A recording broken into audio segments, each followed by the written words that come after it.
નમસ્કાર વિદ્યાર્થી મિત્રો, ધોરણ 10 વિજ્ઞાન ચેપ્ટર નંબર 1 રાસાયણિક પ્રક્રિયાઓ અને સમીકરણો. પહેલા લેક્ચરમાં આપણે જોયું કે રાસાયણિક પ્રક્રિયાને વાક્ય સ્વરૂપમાં વર્ણવવી ખૂબ જ લાંબી છે. તેથી તેને સરળ સ્વરૂપમાં રૂપાંતરિત કરવા માટે તેમાંથી શાબ્દિક સમીકરણ બનાવવામાં આવે છે.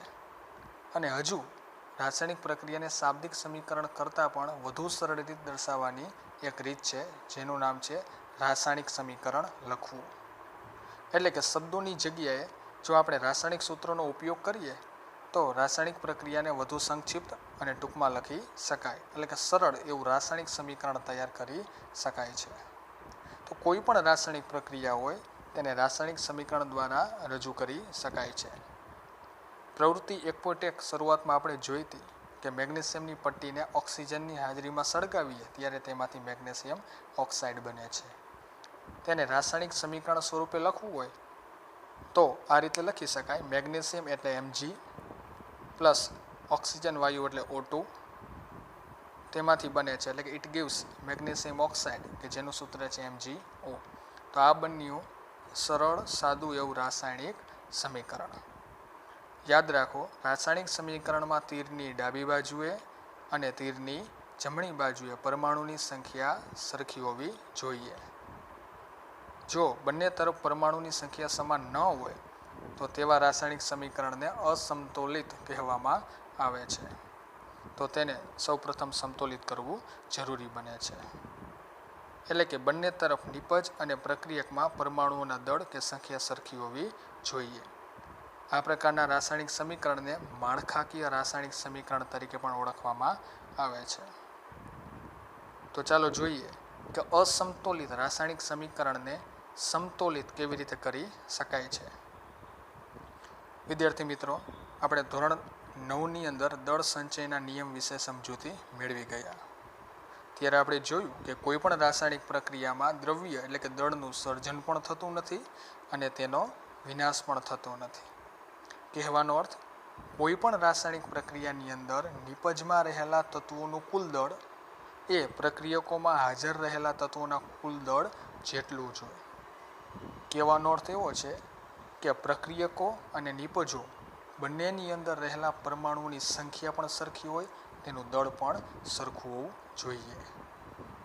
બીજા શબ્દોમાં કહીએ તો કોઈ પણ રાસાયણિક પ્રક્રિયા શરૂ થતાં પહેલાં અને પૂર્ણ થયા બાદ તેમાં રહેલા દરેક તત્વોના પરમાણુઓની સંખ્યા સમાન જ રહે છે. તેથી જ માળખાકીય રાસાયણિક સમીકરણને સૌપ્રથમ સમતોલિત કરવું જરૂરી બને છે.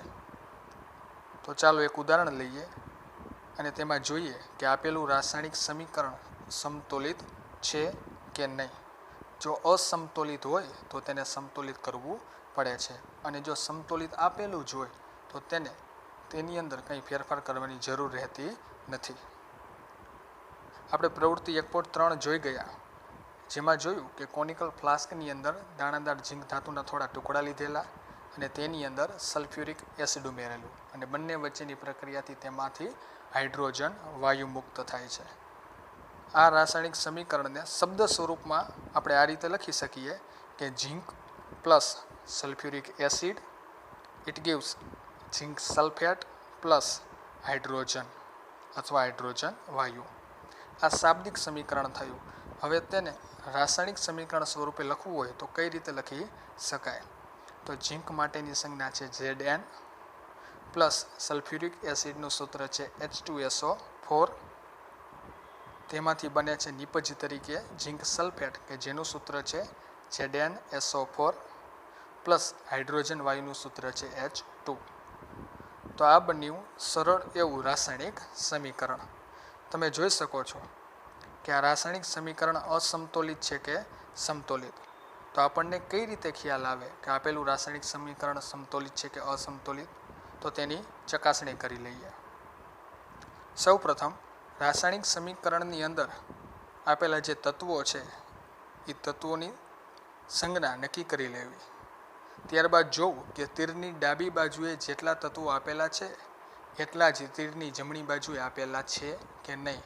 જો બંને બાજુએ તત્વો અથવા પરમાણુની સંખ્યા સરખી હોય તો આપેલું રાસાયણિક સમીકરણ સમતોલિત હોય છે. અને આવું જો ન બને તો આપેલું રાસાયણિક સમીકરણ અસંતુલિત છે તેમ કહી શકાય.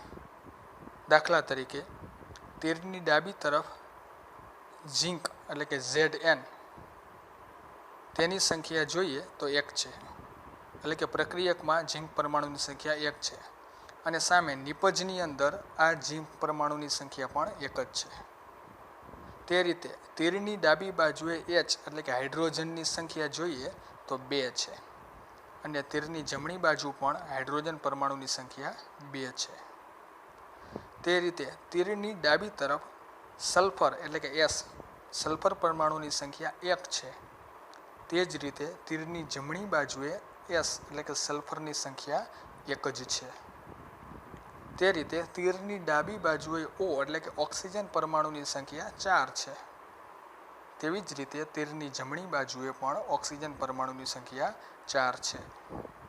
આમ તીરની ડાબી અને જમણી બંને તરફ ઓક્સિજન પરમાણુની સંખ્યા સમાન છે. સલ્ફર, હાઇડ્રોજન અને ઝીંક પરમાણુની સંખ્યા પણ સમાન છે.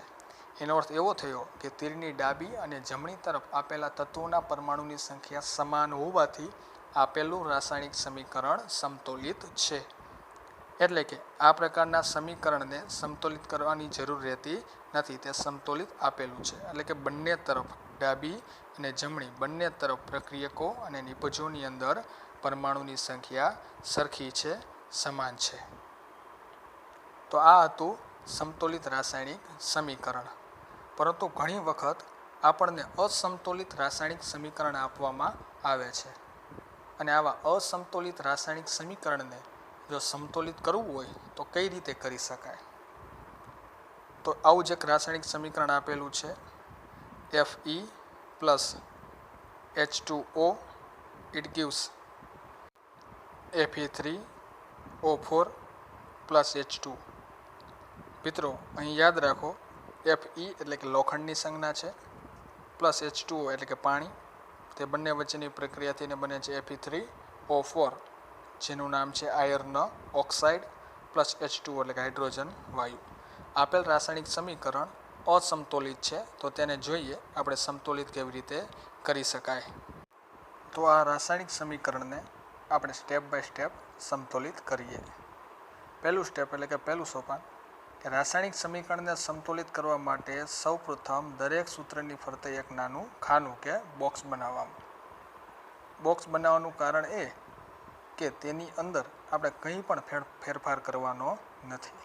તો આપણને આપવામાં આવેલું જે રાસાયણિક સમીકરણ છે તેને પેજમાં દર્શાવ્યા મુજબ બોક્સની અંદર ગોઠવવાનું છે. પહેલા સોપાનમાં ફક્ત આટલું જ આપણે કરવાનું છે. સોપાન નંબર 2 કે અસમતોલિત સમીકરણમાં હાજર રહેલા જુદા જુદા તત્વોના પરમાણુની સંખ્યાની યાદી બનાવવાની. એટલે કે તીરની ડાબી અને જમણી તરફ પરમાણુની સંખ્યા કેટલી છે તે આપણે સૌપ્રથમ નક્કી કરવાની છે. તો પહેલાં Fe એટલે કે લોખંડ. તો પ્રક્રિયકમાં લોખંડના પરમાણુની સંખ્યા 1 છે, જે તમે જોઈ શકો છો. તે રીતે નિપજની અંદર આ લોખંડના પરમાણુની સંખ્યા 3 છે. એટલે કે બંને બાજુએ પ્રક્રિયક અને નિપજમાં Fe પરમાણુની સંખ્યા સમાન નથી. તે રીતે H એટલે કે હાઇડ્રોજન. પ્રક્રિયકોની અંદર હાઇડ્રોજનની સંખ્યા 2 છે, જ્યારે નિપજમાં હાઇડ્રોજન પરમાણુની સંખ્યા 2 છે, એટલે કે તે સમાન છે. ઓક્સિજન એટલે કે O. પ્રક્રિયકોમાં એટલે કે ડાબી તરફ તીરની ડાબી બાજુએ ઓક્સિજન પરમાણુની સંખ્યા 1 છે, જ્યારે નિપજની અંદર એટલે કે તીરની જમણી બાજુએ ઓક્સિજન પરમાણુની સંખ્યા 4 છે. ત્યારબાદ સોપાન નંબર 3. સોપાન 2માં ફક્ત આપણે નક્કી કરવાનું છે કે ડાબી અને જમણી બાજુ પરમાણુની સંખ્યા કેટલી છે. ત્યારબાદની ક્રિયા સોપાન 3માં કરવાની. હવે સરળતા ખાતર સૌથી વધુ પરમાણુઓ ધરાવતા જે સંયોજનો છે તેનું સમતોલન કરવાની સૌપ્રથમ શરૂઆત કરવાની. તો તે સંયોજનોમાં સૌથી વધુ પરમાણુ ધરાવતું તત્વ પસંદ કરવાનું અને આ સિદ્ધાંત પ્રમાણે Fe3O4 અને તેમાં રહેલા ઓક્સિજન તત્વની પસંદગી સૌપ્રથમ આપણે કરશું. કારણ કે આપણે જોયું કે તીરની ડાબી બાજુ ઓક્સિજન પરમાણુની સંખ્યા 1 છે, જ્યારે તીરની જમણી બાજુ ઓક્સિજન પરમાણુની સંખ્યા 4 છે. તો જે પરમાણુની સંખ્યા વધુ હોય છે તેને સૌપ્રથમ આપણે સંતુલિત કરશું. તો ઓક્સિજન પરમાણુને સંતુલિત કરવા માટે જોયું આપણે કે શરૂઆતમાં એટલે કે પ્રક્રિયકની અંદર ઓક્સિજન પરમાણુ 1 હતો, જે હતો H2O એટલે એને કાઉન્સમાં દર્શાવવું. અને નિપજની અંદર શરૂઆતમાં ઓક્સિજનના પરમાણુ છે 4. તે કયા સૂત્રમાં 4 હતા? તો કે Fe3O4 હતા. તો હવે બંને બાજુએ ઓક્સિજન પરમાણુ સરખા કરવા હોય તો શું કરી શકાય? વિચારો. ડાબી બાજુએ ઓક્સિજનનો 1 પરમાણુ છે, જ્યારે જમણી બાજુએ ઓક્સિજનના 4 પરમાણુ છે. તો ડાબી બાજુ એટલે કે પ્રક્રિયકમાં જો ઓક્સિજન પરમાણુને 4 વડે ગુણવામાં આવે તો 1 ગુણ્યા 4 એટલે કે 4 ઓક્સિજનના પરમાણુ થઈ જશે. અને જમણી બાજુ તો ઓલરેડી 4 છે જ. તો આમ ઓક્સિજન પરમાણુને સંતુલિત કરવા માટે 4 સહગુણક વડે ગુણવામાં આવે છે. અહીંયા યાદ રાખો મિત્રો કે પરમાણુની સંખ્યા સમાન કરવા માટે આપણે પ્રક્રિયામાં ભાગ લેતા કોઈ પણ સંયોજન કે તત્વના સૂત્ર છે તેમાં કોઈ પણ પ્રકારનો ફેરફાર કે ફેરબદલી કરવાની નથી. દાખલા તરીકે ઓક્સિજનનો પરમાણુ ડાબી તરફ 1 છે, જે H2O સૂત્રમાં છે. તો H2O સૂત્રની આગળ આપણે સંતુલિત કરવા માટે 4 લગાવીએ છીએ, પણ આપણે H2Oમાં નીચે તરફ H2O4 કરીને તેને લખી શકતા નથી. આ રીતે ડાબી તરફ H2Oની આગળ બોક્સની બહાર 4 વડે ગુણવામાં આવે એટલે આપણું રાસાયણિક સમીકરણ આંશિક એટલે કે થોડુંક સમતોલિત થઈ ગયેલ છે તેમ કહી શકાય. તો આંશિક રીતે સમતોલિત થયેલ રાસાયણિક સમીકરણ આવું બનશે: Fe plus 4H2O it gives Fe3O4 plus H2. પરંતુ બાકી રહેલા તત્વોના પરમાણુ એટલે કે Fe અને હાઇડ્રોજન એટલે કે H આ બંનેને સમતોલિત કરવા જરૂરી છે, જે તેના પછીના સોપાનમાં કરીએ છીએ. એટલે કે સોપાન નંબર 4. Fe એટલે કે લોખંડ અને H એટલે કે હાઇડ્રોજન પરમાણુ હજી પણ સમતોલિત નથી. આ તત્વો પૈકી કોઈ એકને પસંદ કરો અને આગળ વધો. તો આપણે આ આંશિક રીતે સમતોલિત સમીકરણમાં હાઇડ્રોજન પરમાણુને સૌપ્રથમ સમતોલિત કરીએ, કારણ કે હાઇડ્રોજન પરમાણુની સંખ્યા અહીં વધુ છે તે તમે સ્પષ્ટ રીતે રાસાયણિક સમીકરણમાં જોઈ શકો છો. યાદ રાખો કે બોક્સની બહાર 4 લખેલા છે, ડાબી બાજુએ તીરની ડાબી બાજુએ H2Oની બહાર 4 લખેલા છે, તો તેમાં હાઇડ્રોજન પરમાણુની સંખ્યા કેટલી થશે? 8 થશે. કેવી રીતે? Hની નીચે 2 લખેલા છે અને Hની આગળ સહગુણક તરીકે 4 છે, તો 4 દુને 8. આ રીતે. જ્યારે જમણી બાજુએ જોશો તો હાઇડ્રોજન પરમાણુની સંખ્યા ફક્ત 2 છે, જે H2માં છે. તો શરૂઆતમાં હાઇડ્રોજન પરમાણુઓ એટલે કે પ્રક્રિયકોની અંદર હાઇડ્રોજન પરમાણુની સંખ્યા 8 છે, જે 4H2O આવા સૂત્રમાં છે. અને નિપજની અંદર એટલે કે જમણી બાજુ હાઇડ્રોજન પરમાણુની સંખ્યા ફક્ત 2 છે, જે હાઇડ્રોજન વાયુનું સૂત્ર H2માં રહેલી છે. તો ડાબી તરફ 4 અને જમણી બાજુ 2 હાઇડ્રોજન પરમાણુ છે. તો તેને સંતુલિત કરવા માટે શું કરી શકાય? વિચારો. તો ડાબી બાજુએ 8 પરમાણુ છે, ત્યાં વધુ પરમાણુ છે, તેમાં કંઈ ફેરફાર કરતા નથી. પરંતુ જમણી બાજુએ નિપજની અંદર પરમાણુની સંખ્યા ફક્ત 2 છે, તો તેને 4 વડે ગુણીએ તો 2 દુને 4, 8 પરમાણુ થશે. તો આવી રીતે પ્રક્રિયકોમાં પણ 8 અને નિપજમાં પણ 8 હાઇડ્રોજનના પરમાણુ કરીને આપણા રાસાયણિક સમીકરણને વધુ સમતોલિત કરી શકીએ. તો નિપજમાં એટલે કે તીરની જમણી બાજુએ જે H2 છે તે બોક્સની બહાર 4 વડે ગુણો એટલે બંને બાજુએ હાઇડ્રોજન પરમાણુની સંખ્યા સમાન થશે. તો હાઇડ્રોજન પરમાણુની સંખ્યા સમાન થાય એટલે આપણું રાસાયણિક સમીકરણ હજુ વધુ સમતોલિત થઈ ગયું તેમ કહી શકાય. તો આપણું રાસાયણિક સમીકરણ હવે આવું બનશે: Fe plus 4H2O it gives Fe3O4 plus 4H2. આપણા રાસાયણિક સમીકરણને હજુ વધુ સમતોલિત કરીએ. સમતુલિત કરવા માટેનો 5મો તબક્કો એટલે કે 5મું સોપાન જોઈએ. તો આપણે આંશિક રીતે સમતુલિત કરેલું જે સમીકરણ છે તેને એકવાર ચકાસવાનું અને જ્યાં સમતુલિત ન હોય તેવું ત્રીજું તત્વ પસંદ કરવાનું. તો માત્ર એક જ તત્વ બાકી રહેલ છે, જે છે લોખંડ, કે જેને આયર્ન તરીકે ઓળખવામાં આવે છે. તેની સંજ્ઞા છે Fe. તો આયર્ન એટલે કે લોખંડના પરમાણુઓ શરૂઆતમાં પ્રક્રિયકમાં કેટલા હતા? એટલે કે તીરની ડાબી બાજુએ કેટલા હતા? તો કે 1 છે, જે Feમાં જ છે. નિપજની અંદર લોખંડ એટલે કે Feના પરમાણુ કેટલા છે? એટલે કે તીરની બાજુએ જોઈએ તો Fe3O4 આવું સૂત્ર છે, તેની અંદર લોખંડના પરમાણુ કુલ કેટલા છે?